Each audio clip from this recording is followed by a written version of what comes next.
Our God is on his throne ruling the affairs of men. God does not change. His truths have not changed.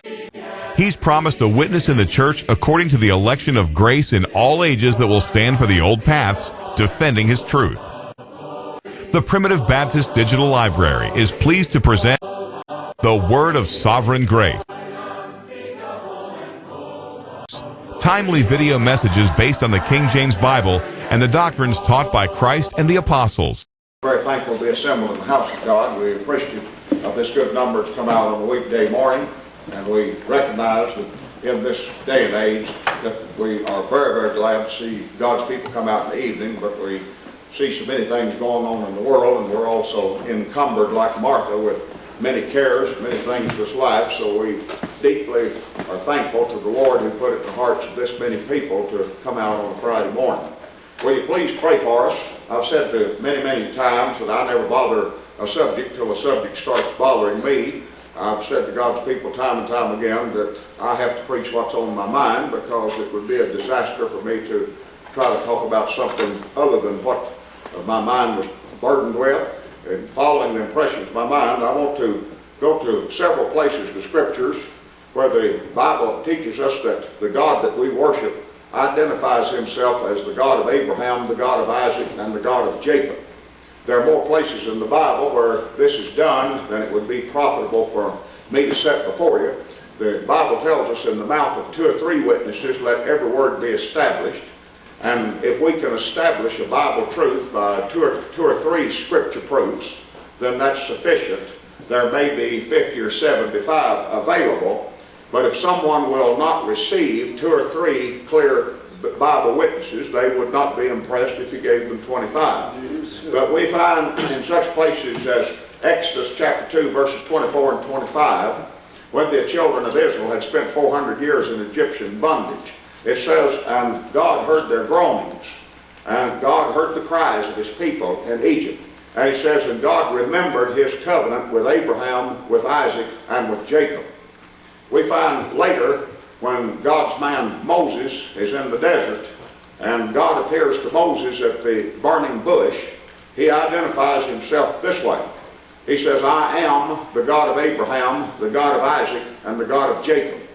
Then when Moses is sent before Pharaoh, and Moses begins to perform miracles through the power of God, and there was a little while that Pharaoh's magicians, through black magic and satanic power, were able to duplicate some of the miracles of Moses. But the Bible tells us that even before Pharaoh, that Moses identified himself as a representative of the God of Abraham, the God of Isaac, and the God of Jacob.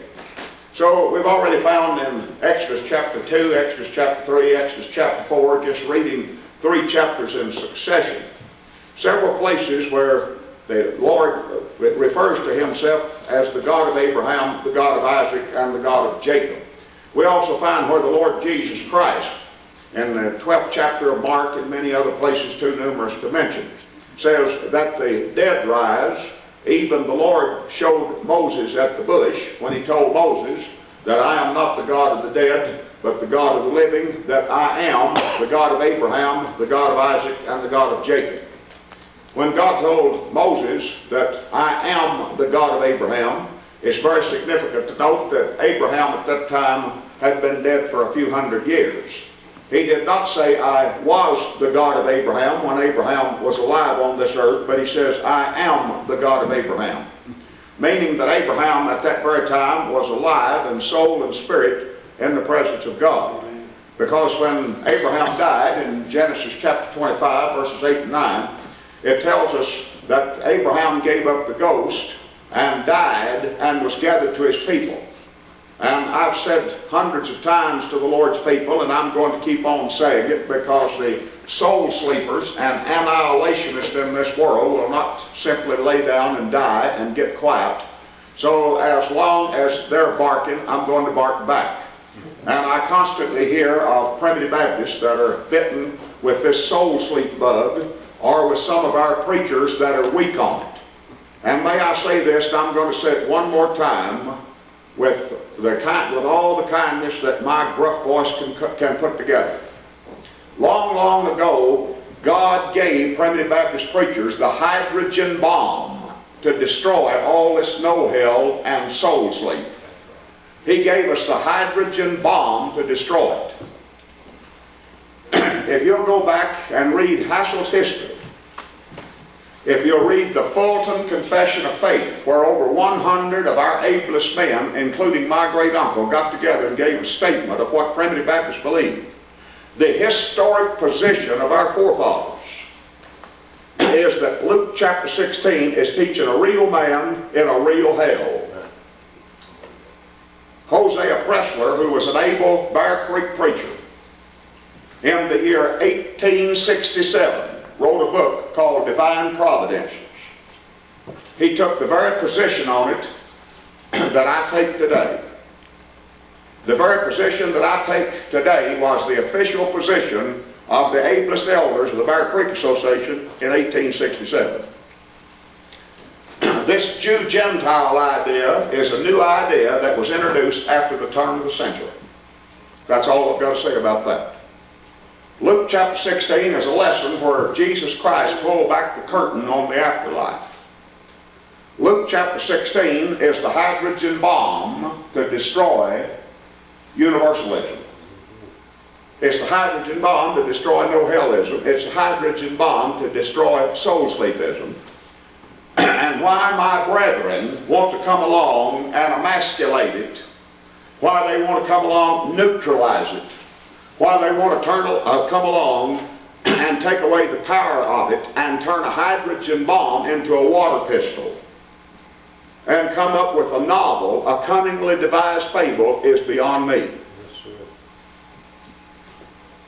I'll just move off of that. I'm standing on the historic position of our Baptist forefathers. And as long as I'm standing there, I'm ready to take on the whole world. If somebody wants to throw me in a barrel, you're going to throw me in a barrel with those men in 1900. You're going to throw me in a barrel with John R. Daly. You're going to throw me in a barrel with the ablest men our people ever had, and that's mighty good company. Now then, it says Abraham gave up the ghost and died and was gathered to his people. He was not gathered to his people when he's taken back home to the family cemetery, such as out here. He was not buried in the family cemetery. He is buried hundreds of miles from where his family was buried. And besides that, according to the word of that text, he's not buried yet. Abraham gave up the ghost and died and was gathered to his people, and his sons Esau and Jacob buried him. He's not even buried yet. So we see that when the Lord says here that even that the dead rise, he said, even the Lord showed that to Moses at the bush when God said, I am the God of Abraham. Abraham had been dead for a few hundred years, but he said, I'm still the God of Abraham. Abraham was alive in soul and spirit in the presence of God, just more so than I'm alive in your presence. We find that he says, I am the God of Isaac. At the time he said that to Moses, Isaac had been dead a long time. He said, I am the God of Jacob. At the time he said that, Jacob had been dead a long time. But he says he's not the God of the dead, he's the God of the living. These folk out here, from our standpoint, are dead. But from God's standpoint, they're not. Oh, sure enough, the body sleeps. And I've said to God's people hundreds of times, and I try to be friendly about it, anytime you can find places in the Bible where it speaks of God's people sleeping in death, and the Bible does speak of God's people sleeping in death, but I could show you within a few verses, one way or the other, that the context will make it clear it's talking about the body. The only part of you that will never sleep in death is the body. The soul never sleeps, spirit never sleeps, the body sleeps. And by the way, the root meaning of that Greek word resurrection is a standing up, a standing up. Now think about this just a minute. When did your soul or spirit ever get in the shape that it needs to stand up? You folks are sitting down. I suppose in a few minutes you'll stand up. That word resurrection, when you go back to the Greek, when you study it in German, or many languages, it has the idea of a standing up. The only thing about me that'll ever be put in a position that it needs to be raised up or needs to stand up is my body. My spirit's never going to lay down. My spirit's never, soul's never going to lay down. Only thing about you that's ever going to be laid out to where it'll need to stand up someday or be raised up is your body. Question, I just leave you with a question. What kind of position does a soul or spirit ever get in that it needs to be raised up or it needs to stand up? Now then, as I move off of that, he says, I am the God of Abraham, the God of Isaac, and the God of Jacob. As I think about these three men that are mentioned so often in the Scriptures, and they're mentioned so many times by God himself, it's God's way of identifying himself. I am the God of Abraham, the God of Isaac, and the God of Jacob. It's my purpose this morning to use these three great men to illustrate three great Bible doctrines. I'm not going to say they represent three great Bible doctrines. Were you listening? Maybe they do. But I'm going to say I'm going to use these three men to illustrate three great Bible doctrines. And I believe I can go beyond the word illustrate before I get through, but there's no need to bite off more than you can chew. I'm going to use them to illustrate three great Bible doctrines, and before I get through, I may prove to you by the Bible that they're actually figures or representatives of these great Bible doctrines. First of all, when I think of the great man of God, Abraham, I'm going to use Abraham to illustrate predestination as it's taught in the Bible. Abraham is a great illustration of God's everlasting covenant. In the life of Abraham, we see a display, first of all, of the sovereignty of God. We see a display of God's everlasting covenant. We also see a display of the great Bible doctrine of predestination when predestination in the Bible is properly understood. As I look at that particular word and begin to put a definition on it, the definition I'm going to put on it, first of all, just simply breaking down the English word. When we think of that word predestination, just to break it down in simple English, we have that word pre, which usually means beforehand. Sometimes we speak of a pre-Civil War, or we speak of the pre-1950s. Whenever we put that pre before something, we're usually carrying the idea of something beforehand. Simple word, preview. You see a preview of something. That means beforehand. Now that word destination carries the meaning of a point of landing or arrival. I've spent a good portion of my life in airports. They have their arrivals and departures.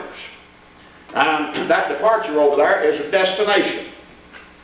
Now when I think about that word predestination, just in very simple English, we're talking about how that God beforehand arranged the destination of a people. Some arrangements God made beforehand. And in case you want to go even beyond that, and perhaps if I have a Greek scholar or perhaps a critic in the congregation, or maybe even a critic who would like to listen to these tapes, I have critics, their name is Legion, for they are many. But be that as it may, I'm very well aware that this word predestinated, in its forms in the Bible, comes from the Greek word prohorizo. I'm aware of that. I've wasted a little time in life myself. Now let's look at that particular word. This word from which predestinated and its forms is drawn in the New Testament. When we look at that word horizo, does that remind you of anything? Horizo? It's a word from which we get horizon. Well, after all, what is the horizon? If you were out on the plains of Texas or Oklahoma, and you look off at the distance, you see the horizon over here. Well, I could see it outside here in these mountains for that matter. I see the horizon over here, the horizon over here, the horizon over there. It's that place where the sky apparently comes down and the land comes up. Now the sky does not come down out there and the land does not come up, but that is the bounds of your vision. When I look at the horizon over here and the horizon over here, and go all around looking at the horizon, that's the boundaries of my vision. Now there's a great big world of things out there beyond my vision. And if I were to get an automobile and start moving down the road, that horizon would change. But it's still the boundary of my vision. Now that word horizo, from which we get horizon, means to mark out. You see that? Mark out. carries the idea of set bounds, idea of to mark out. Look at this. Prohorizo, that God did beforehand mark out a people. He marks out a people. He arranges their destination. That word in the New Testament is sometimes translated predestinate. I find that it's also translated one time ordained before. We come to 1 Corinthians chapter 2 verse 8, and we have the same identical word here. The Apostle Paul says, but we speak the wisdom of God in a mystery, even the hidden wisdom which God hath ordained prohorizo before the world unto our glory. Carries the idea of something that's marked out beforehand. As I began to look at the life of Abraham, I find when God first begins to deal with him, he finds him over here in the land of his fathers, in the land of his ancestors, which was a land eaten up with idolatry. He tells Abraham, he says, get thee up and get thee out of your country. And get away from your fathers, your kindred. And he says, go into a land that I will show thee. To begin with, God had marked out for Abraham a country. Abraham didn't know where that country was. Go to Hebrews chapter 11, it says, by faith Abraham went, not knowing whither he went. Abraham heads to this land. God has this land marked out for Abraham. But Abraham's going to find out later in his experience that God has a far greater land marked out for him. Because we're going to see that this land that God had marked out for Abraham is a Bible way of illustrating that God had something far greater marked out for Abraham. Because we come to Hebrews chapter 11 verse 10, and it says, by faith Abraham looked for a city which hath foundations, whose builder and maker is God. Amen. As an earthly man, he began his journey over to this land that God had marked out for him. Now, my friends, in the spiritual depths, in the great spiritual depths, Abraham was learning to look for a city which hath foundations, whose builder and maker is God. You see, this earthly land that God had marked out for him was just sort of a type or a picture, just sort of something to remind him that God had marked out something far better. Now then, let's notice what the Apostle Paul goes on to say about Abraham. He says, but now they seek a better country. And it warms my heart to recognize that heaven is never in the Bible described as cloudland. Heaven in the Bible is not a ghost world. Heaven in the Bible is never described as cloudland, as a ghost world, as some kind of an ethereal, airy figment of your imagination. When I find the way the Bible describes heaven, in this verse it's calling it a country. It calls it a city. The Apostle Paul writes to Hebrews, and these Hebrews have lost their earthly goods. The people that were persecuting them have come along and taken their earthly goods, and instead of grieving over it, these Hebrews were joyful that they were suffering for Christ's sake. And the Apostle Paul says, you had compassion of me in my bonds, and took joyfully the spoiling of your substance. Could you joyfully give up your material substance for Christ? They did. He says, you had compassion of me in my bonds, and took joyfully the spoiling of your goods, knowing in yourselves that you have in heaven a better and an enduring substance. The Apostle Paul uses that word substance to describe heaven. So it's useless to try to convince me that heaven is the morning fog. It's useless to try to describe me, tell me that heaven is like the vapor that rises some mornings over the pond in front of my house. Heaven is a substance. Heaven is just as real as this desk that I'm pounding. Yes, sir. In heaven I have a substance. Amen. There's a place right now where Jesus Christ is in the substance of a glorified body. There's a place right now where Enoch and Elijah are in the substance of a glorified body. There's a place where I strongly suspect, in fact I'm going to say I'll believe, that some people in Matthew 27:53 are in the substance of a glorified body. Amen. And there's a place where I expect you and all of God's people and me in that number to someday be in the substance of a glorified body. There's substance in heaven. He says that here in Hebrews chapter 11, he's called it a country. But I find in the Bible elsewhere, heaven's called a dwelling place. It's called a city. It's called a substance. See, this is talking about real things. And he says, but now they desire a better country, that is a heavenly, wherefore God is not ashamed to be called their God, for he hath prepared for them a city. God had marked out beforehand a land for Abraham. But far beyond that, God had marked out a city. He had marked out a country, a substance for him above. Now notice how God deals with Abraham. God says, it's interesting when you start studying the life of Abraham to just try to keep count of where God uses the I wills, I will, and thou shalt. I will, thou shalt. I will, thou shalt. He said, I will make thy name great. He said, I will bless thee. And he says, thou shalt be a blessing. God says, I will bless thee, thou shalt be a blessing. I will make thy name great. God says, I will multiply thy seed. When you start reading God's dealings with Abraham, you see here God's sovereignty. God is continually saying, I will do this, I will make, I will multiply, I will bless. I will bless them that bless thee, and I will curse them that curse thee. You see how God's dealing with Abraham? We're talking about something here where God is positive. God is emphatic. We find that there comes a time in the life of Abraham very early, or God's dealings with Abraham actually. In the 15th chapter of Genesis, God tells Abraham to take a she-goat 3 years old, to take a ram 3 years old, to take a heifer 3 years old, to take pigeons and turtle doves, and he is told to take these 3-year-old animals and cut them half in two. It says the birds divided he not. They didn't do that to little small creatures. But he takes these 3 sacrifices, the ram, the she-goat, and the heifer, cuts them half in two, puts half of the pieces over here, half the pieces over there. The Bible tells us that that night when it was dark, says there was a burning lamp and a smoking furnace passed between those pieces. And God declared his presence and declared some more what he was going to do with Abraham. You might say, well, what in the world is the significance of that?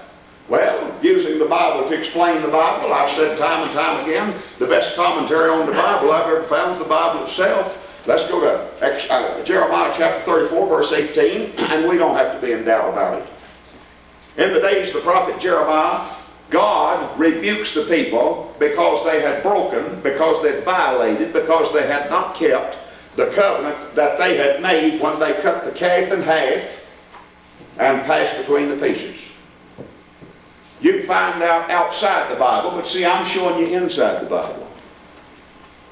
That it was a custom, a practice among people in that day when they made a covenant, that we cut an animal half in two, put half over here, and then both of us, let's say the two of us are making a covenant, both of us pass through those pieces indicating we'll die, we'd rather die like that animal before we break this covenant. Now that was the way a two-sided covenant was performed. Now listen real carefully. And there's several hours preaching in this. Some of you preachers take it up. I'm not going to this morning. When you start studying the covenants of the Bible, first of all, there's covenants God made with himself. Yes, sir? You have covenants God made with himself in the Godhead. In the Bible, you have what's called unilateral covenants. That's a big word for one-sided.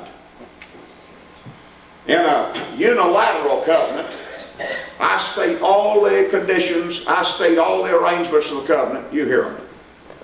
In a bilateral covenant, that's two-sided, I say, I'll do this if you do that, you do this, and I'll do that. Now I'll give you a bilateral arrangement, two-sided arrangement.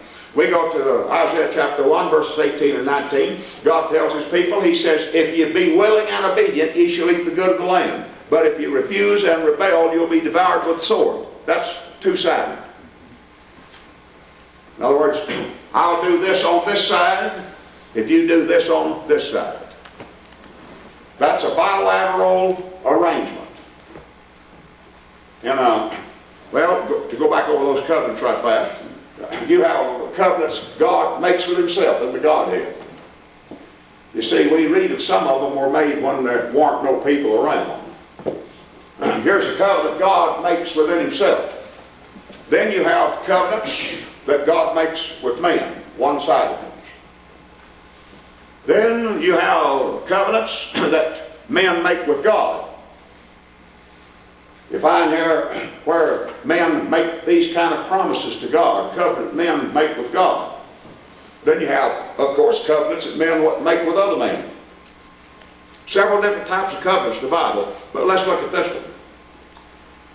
And that covenant we're talking about in Jeremiah 34, verse 18, those men had transgressed, had violated, they hadn't lived up to that covenant that they made when they cut that calf in two and walked through the pieces. Did you notice back here in Genesis 15 that God never asked Abraham to walk through those divided animals? We see this smoking furnace and this burning lamp after dark, after the great horror of darkness. This smoking furnace and burning lamp passes right through those pieces. This indicates the presence of God. Here's the presence of God. God never did tell Abraham, now Abraham, you get up and walk through those pieces. You know why? Because this arrangement's all of the Lord. You see that? It's all the Lord's arrangement. The Lord is telling Abraham what I will do, what I shall do, what I'm going to do. Never did tell Abraham, now Abraham, you're the second party to this covenant, you get up and walk through these pieces too. Never did. Because Abraham is being used here to illustrate God's sovereignty. He's being used here to illustrate God's covenant. He's being used here to illustrate God's predestination when predestination is properly understood. I'm putting that clause in. You see that? You better put clauses in. People say, do you believe in salvation by grace? I believe in salvation by grace, but I don't believe everything that's preached about salvation by grace. Some folks preach it's grace if, grace with strings attached to it. Some folks say, do you believe in giving? I certainly believe in giving, but I don't believe everything's preached about giving. I believe in giving like it's taught in the Bible. That's why I've got to put these qualifiers in here. Well, as I begin to look at God's arrangements with Abraham, I find all of Abraham's life that God is telling him, I will, I will, I will, thou shalt. God is telling Abraham where to go. He's telling Abraham when to get up and get out of this place. He's telling Abraham what move to make next. He's guiding, he's directing Abraham. I find that the Bible tells us that he marked out not only an earthly place for Abraham, but he marked out a heavenly inheritance. I'm not just like to spend the entire time on Abraham this morning, but I want to move on to the next one that's mentioned. Just remember this.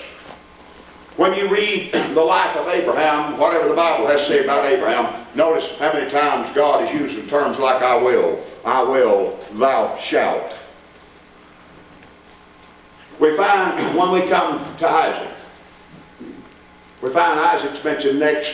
God mentions him this way, I'm the God of Abraham, the God of Isaac, the God of Jacob. It's real interesting when we go through the Bible, so many times when Isaac's name is mentioned, before the verse is over, that word calling will jump into it. Many, many places. Let's just get a few. Romans chapter 9, verse 6. The Apostle Paul says, not as though the word of God had taken none effect, for they're not all Israel which are of Israel. The Apostle Paul starts in here at Romans chapter 9, verse 6, and is about to give you a great key that when you read the rest of this chapter and go on into chapters 10 and 11, one of the great keys to understanding that is that he's going to talk about more than one Israel. There's an Israel by race, but there's also an Israel by grace. And every Israelite by race is not an Israelite by grace. And every Israelite by grace is not an Israelite by race. Now then, watch this. Not as though the word of God had taken none effect, for they're not all Israel because they're of Israel. Neither because they're the seed of Abraham are they all children. But he says, watch this, he says the children of the flesh are not counted for the seed. That is, when God starts counting up Abraham's seed, when he starts counting up his spiritual children, he doesn't count Jews according to the flesh. He says, neither because they're the children of God. He said the children of the flesh are not counted for the seed, but he says the children of the promise are counted for the seed. He goes on to tell us that it's not the children of the flesh that are counted, it's the children of the promise that are counted. But look at this. But in Isaac shall thy seed be called. Did you notice that word calling is connected with Isaac? But you see, we're not through. We come over to Galatians chapter 3, verse 29, and the Apostle Paul says, and if you be Christ, then are you Abraham's seed, and heirs according to the promise. You see, the Jew wanted to turn that statement around. If you be Abraham's seed, a natural Jew, then you're Christ, you belong to the Messiah. That is, when the Messiah, that they still call today Yeshua HaMashiach, when their Messiah, the Anointed One, comes, he'll only be coming to die for Abraham's seed, natural Jews. They turned it around that way. If you be Abraham's seed, if you're a natural Jew according to the flesh, then you're Christ, then you belong to the Messiah. The Apostle Paul turned it the other way. He says, and if you be Christ, if you're one of God's elect, if you be Christ, then are you Abraham's seed and heirs according to the promise. Now then, let's come to Hebrews chapter 11. Hebrews chapter 11, we'll start about verses 14 through 18. It says, by faith Abraham, when he was tried. This is one of the most important verses in the Bible. It defines a lot of things. I come to Genesis 22, and it says it came to pass that God did tempt Abraham when he tells him to offer up Isaac. Yet you go to James chapter 1, verses 12 and 13, it says, God, let no man say when he's tempted, I'm tempted of God, for God cannot be tempted with evil, neither tempteth he any man. I've had people ask me, it says God tempted Abraham. It says over here God doesn't tempt anybody. What about that? Well, that word tempt can mean entice, like some people think of it, but it can also mean to test or try. You say, well, which one? What does it mean in Genesis 22? I don't have to wonder about it. All you got to do is just keep on reading God's Bible. God's Bible's self-defining, remember? If you've got enough patience to read the Bible until your head's about to explode, until your brain's going tick, tick, tick, tick, tick, tick, if you've got enough patience, God's book will define itself. When it says over here, God did tempt Abraham, does that mean he enticed, lured Abraham, or does it mean he tried him? Hebrews chapter 11. It says, by faith Abraham, when he was tried. That settles it, doesn't it? God will tempt you in the sense he tries you. He suffers you to be tried. God will not tempt you in the sense of enticing you into sin. By faith Abraham, when he was tried, offered up Isaac. And he that had received the promises, his only begotten son. Underline that one. Very important. That says there, Isaac was Abraham's only begotten son. There's only two people in the Bible ever called only begotten. That's Jesus Christ and Isaac. That's right.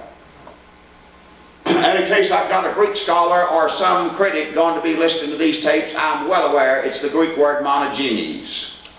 I've wasted time in life too, son. Now watch it. Isaac is called Abraham's only begotten son. But Abraham had another son, remember? Have you ever thought of that?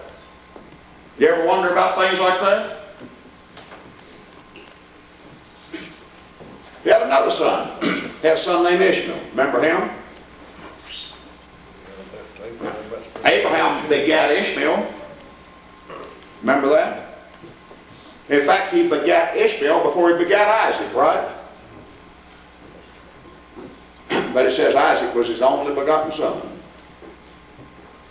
He was his only begotten son by promise. His only begotten son according to God's arrangements. He's his only begotten son according to God's promise. And I'm going to prove that in Hebrews chapter 4. Galatians chapter 4, Galatians chapter 4. Might even prove the Hebrews chapter 4 if I rack my brain. Maybe the Lord's telling me to go there. Yes? he had another son, and according to the flesh, watch this, according to the flesh, according to the physical act, Abraham begat Ishmael just like he did Isaac, according to the flesh. But you know what the Bible's telling us here? There's something beyond flesh entering into this matter. Something beyond flesh entered into this matter, because Isaac is Abraham's only begotten son, according to God's arrangements, according to God's promise. Now you want to walk out here saying God deals with all the human race equally? He's saying something about Isaac he didn't say about Ishmael. Now look at this. He says, by faith Abraham, when he was tried, offered up Isaac, and he that had received the promises, his only begotten son, of whom it was said that in Isaac shall thy seed be called. Are you catching on? That word calling is connected with Isaac again. See, the Bible's trying to tell us something. If you want to know something about the effectual call, that's another term for the new birth. There's terms preachers use, and sometimes I think we need to do like Vince Lombardi. One time the Green Bay Packers lost the game. Lombardi stormed out before his players. He said, boys, we're going back to the basics. He said, to begin with, this is a football.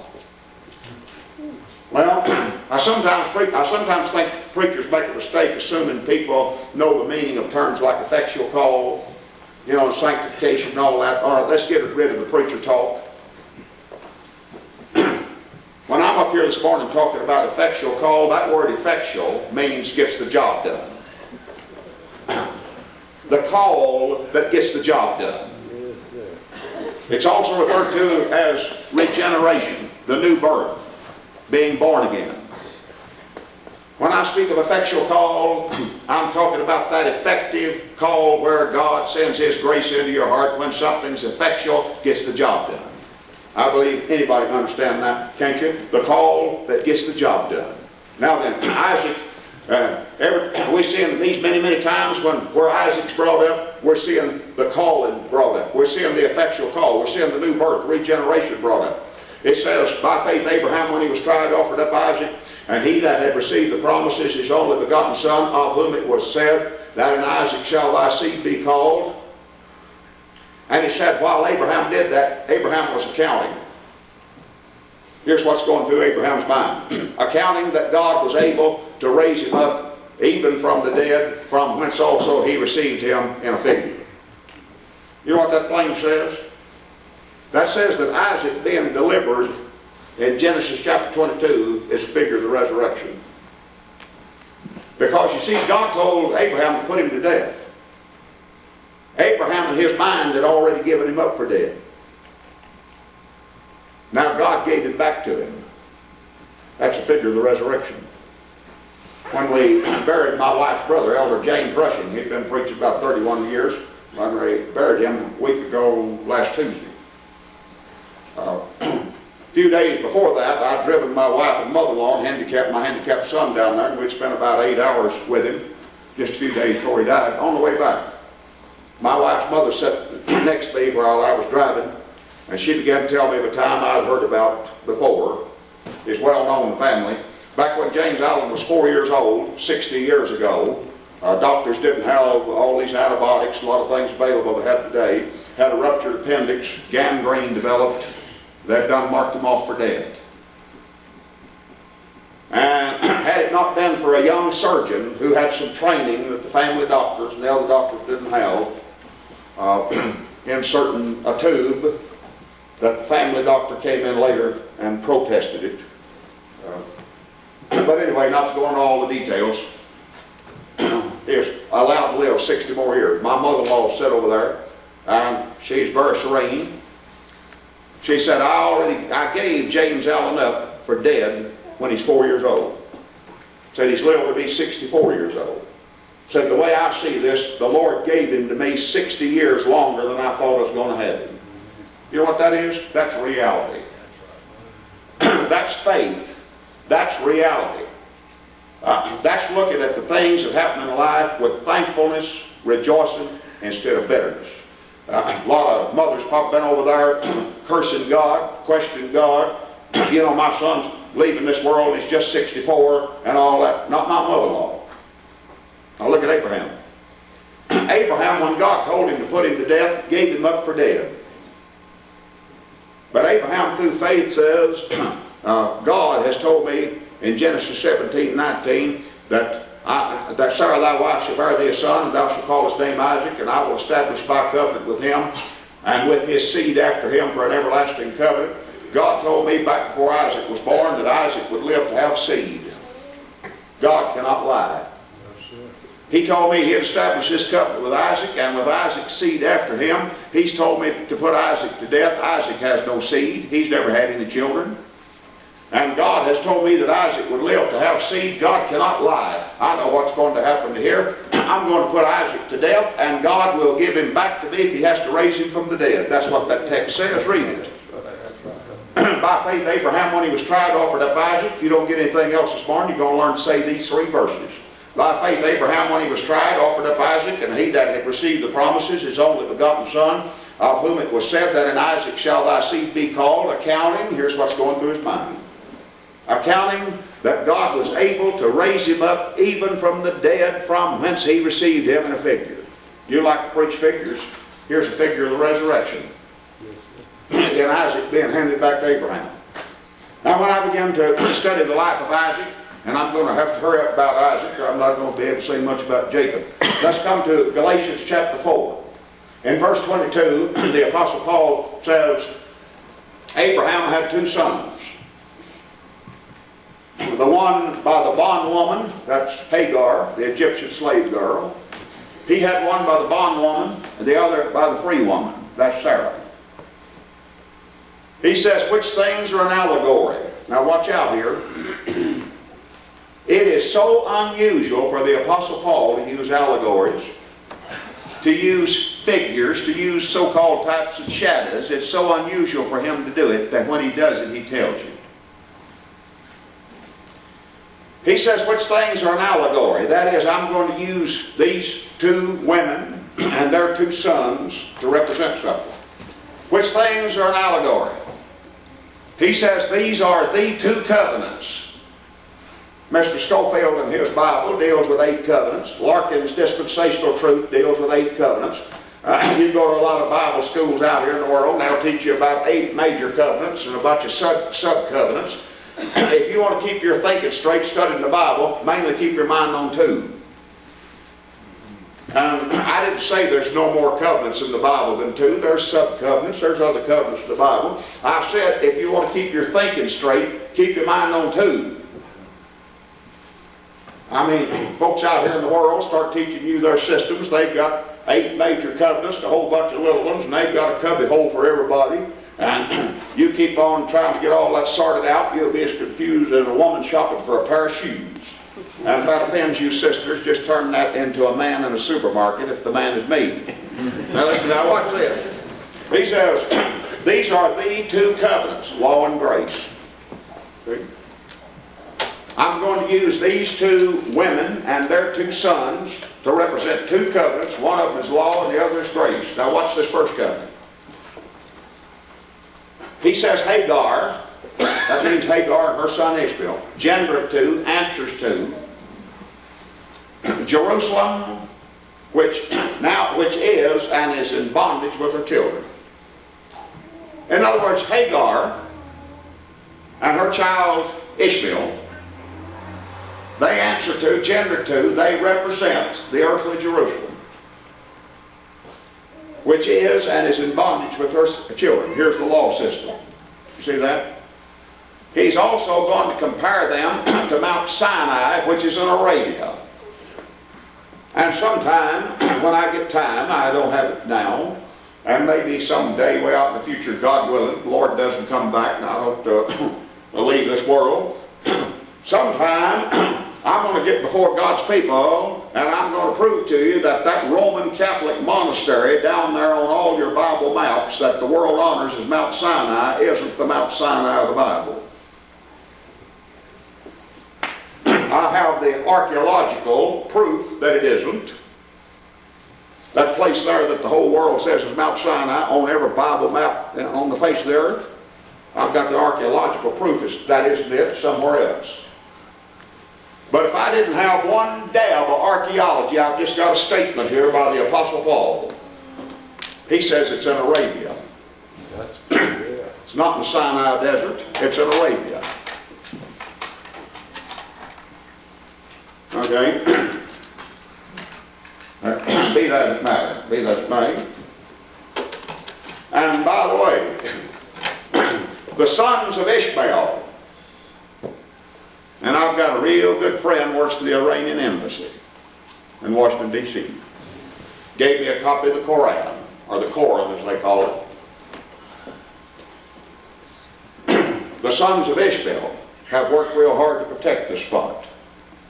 Sort of bugs them that the whole world is honoring a Roman Catholic monastery over here, another fraud.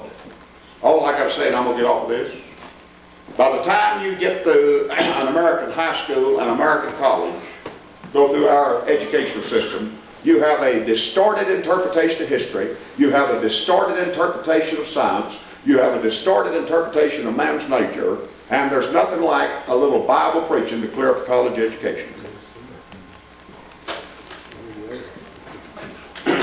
I have a son who has a PhD, taught in the college. I have a daughter who went to college for years. I have a son-in-law who's an attorney. I'm surrounded with folks that spent years and years in college, and I insist that they come hear me preach regularly.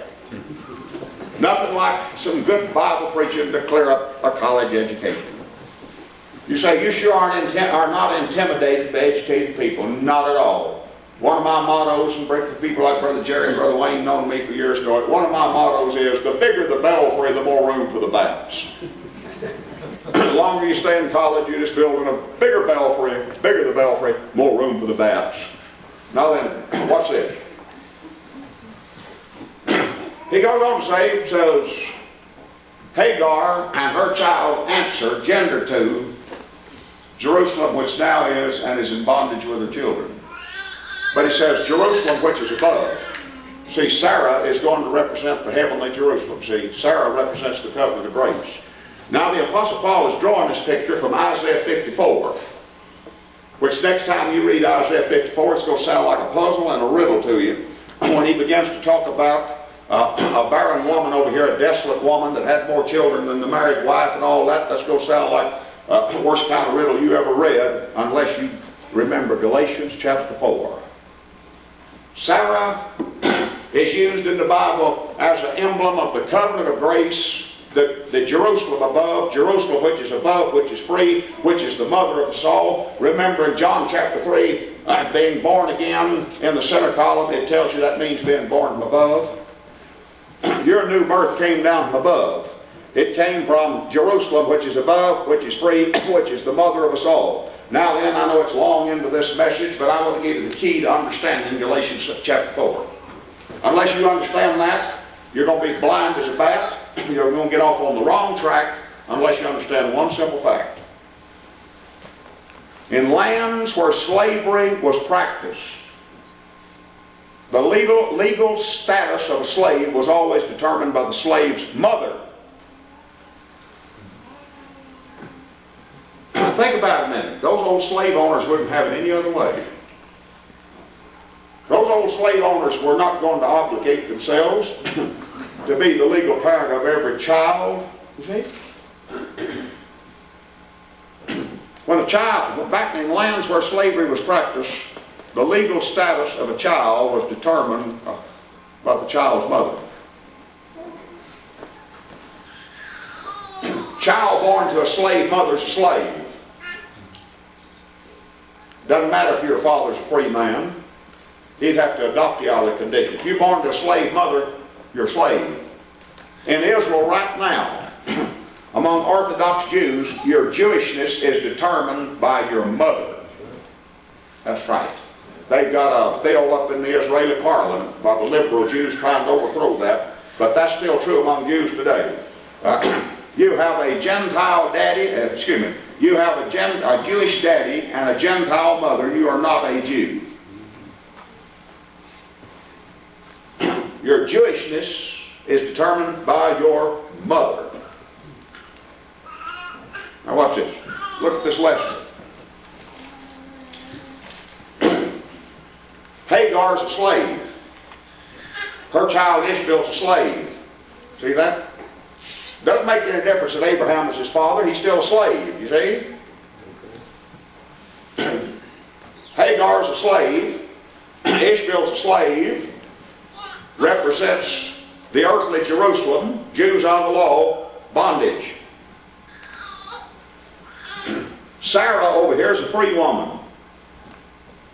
Sarah represents the everlasting covenant of grace. You see that? We're Sarah's children. Sarah's a free woman. We're free people because our mother's free. Yes, Got it? yeah. That's why you're born from above. See? You're born from above. You're Sarah's children. You're born from above. Now we're going to find where Sarah, next time you go to Isaiah 54, start trying to pull that riddle apart. Keep this in mind. Here's this barren, desolate woman. Sarah has more children than the other. Watch it. But anyway, not to tangle you up too much, let's go on down to verses 28 and 29. The Apostle Paul says, and now we, brethren, are the children of promise, as was Isaac. But as then he that was born. See, we're dealing with birth again. But as then he that was born after the flesh, that's Ishmael, persecuted him that was born after the Spirit, that is Isaac. And then we'll have some folk come along and say, nobody's born of the Spirit in the Old Testament day, nobody born again before the day of Pentecost. Here's Isaac way back here in the Old Testament times, born of the Spirit. Now then, give me a little time right here. I won't do you like I did a crowd not long ago, well, a couple years ago. I was up preaching, folks had a few more things to say, and there's a few folk out there got to look at their watches. I says, please, please, folks, give me 5 more minutes. I have a few more pearls to cast. You'll catch it in 30 minutes.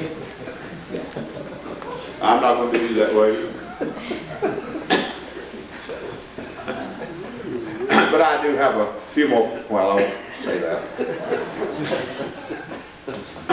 Still got one to deal with. Let's take up Jacob. Jacob is not only an illustration of election, I'm going to go stronger. He's a type of election. He's a figure of election. Abraham, God's sovereignty, God's covenant, God's predestination, when predestination is properly understood. Isaac, the effectual call, the new birth, regeneration. Now we come to Jacob. I'm going to run out of time on Jacob, but anyway, we come over here to Jacob. We come to Deuteronomy chapter 32, verses 9 and 10. It says, the Lord's portion is his people. Jacob is the lot of his inheritance. What in the world is that saying? That's saying Jacob is a representative figure of God's inheritance. The things that are true of Jacob are going to be true of God's inheritance. He goes on to say, the Lord found Jacob. Since Jacob is the lot of his inheritance, you know what that means? That means that when God's elect are brought into the fold, they don't find the Lord. The Lord reaches out, gets them. Lord comes to where you are. It's because God reached out to you. John 6:44, no man can come unto me except my Father which has sent me draw him. No man can come unto me except my Father which has sent me draw him. You catch it? You wouldn't come to him. Couldn't come. You couldn't if you would. You wouldn't if you could. The Lord reaches out and draws you to him. The Lord found Jacob in a waste howling wilderness. That's where you'd be without the Lord. He found him in a desert land. Out here where none eye will pity. Found him in a desert land. He said, he led him about, he kept him. And if it weren't for the keeping power of God right now, every one of us would be swallowed up. This world swallows up right in a minute. He kept him, he led him about, he instructed him. If God wasn't instructing me with his grace, I wouldn't have the sense of a bat. I'd probably be in the penitentiary with a lot of the rest of you. Yes, sir. He led him about, he instructed him, and he kept him as the apple of his eye, and there was no strange God with him. Now then I turn to the 9th chapter of Romans. And in Romans chapter 9, the Apostle Paul says this. And not only this, but when Rebekah had conceived by one, even by our father Isaac, and listen to this, he's talking about when Rebekah, his mother, had conceived Jacob. And not only this, when Rebekah had conceived by one, even by our father Isaac, it was said unto her, the elder shall serve the younger. For the children being not yet born, neither having done any good or any evil. Now, next time somebody comes along and starts trying to tell you that the election is based on foreseen good or foreseen faith or foreseen works, and that's the way the world tries to explain election. I've had divinity students, I've had people out here in the world stand right face to face with me, and they were sincere, but sincerely wrong. Trying to say, oh, I believe in election, I preach election, but when they get through preaching their election or explaining it to me, it goes this way, that God saw the good people doing good and the bad people doing bad, or He saw your foreseen faith. It was based upon something God saw you doing, and because of that, God decided to elect you. This says the children being not yet born, neither having done any good or any evil, that the, watch this, not of works, that the purpose of God according to election might stand. You still have any doubts that Jacob represents election? That the purpose of God according to election might stand. Now give me a minute and I'm going to prove to you those boys were different before they were ever born in the world. In Genesis chapter 25, Rebekah is carrying twins. And this young mother is alarmed because these twins are fighting in her body before they were born. And she inquires of the Lord. She says, why is it with me thus? Why is it this way? Listen to what God said. Here's a young mother with twins in her body that are fighting before they were born. He says, 2 nations are in my womb, and 2 manner of people shall be separated from thy bowels. You can turn red in the face and strain every lead of your neck trying to make them the same. God says they're different. 2 nations are in thy womb, and 2 manner of people shall be separated from thy bowels. The one people should be stronger than the other, and the elder shall serve the younger. Very well, now let's go to Malachi chapter 1, read the first 3 verses. God says, was not Esau Jacob's brother? Well, we know he was. He said, yet I loved Jacob, and I hated Esau, and laid waste his mountains. Now listen to what he says about Esau. He's not just talking about Esau, but he's talking about a people Esau represents. He said, Esau's people shall be called the border of wickedness, and the people against whom the Lord hath indignation forever. You want to make them children of God? You got a big job. You got an all-afternoon job. You're gonna be busy till sundown. You're not going to get it done then without butchering language. See, Esau also represents somebody, you call it? Esau represents somebody because he says over here, Esau represents that people that God calls the border of wickedness, and the people against whom the Lord hath indignation forever. As I close out this morning, you have any doubts that Isaac is a figure of election, all you got to do is go read Romans chapter 9. You read it well as I can. And whenever, excuse me, I said Jacob, I want to say, Jacob represents election. He said, Jacob have I loved, but Esau have I hated. This brings up a question. Folks say, well, why in the world would God hate Esau? That's a hard question. I've got a harder one. Why would God love Jacob? You ever thought about that? Why would God love you? Why would God love any of us? The Bible tells us, as we go and read Romans chapter 9, God says, I will have mercy on whom I will have mercy, and I will have compassion on whom I will. Here's some more of these I wills, he called it. I will have mercy on whom I will have mercy, and I will have compassion on whom I will have compassion. So then it is not of him that willeth. This world out here screams and says you've got to get willing. God says it's not of him that willeth, nor of him that runneth. World says you've got to get to work. You know, running is an act. You've got to do something. He says it's not of him that willeth, nor of him that runneth, but of God that showeth mercy.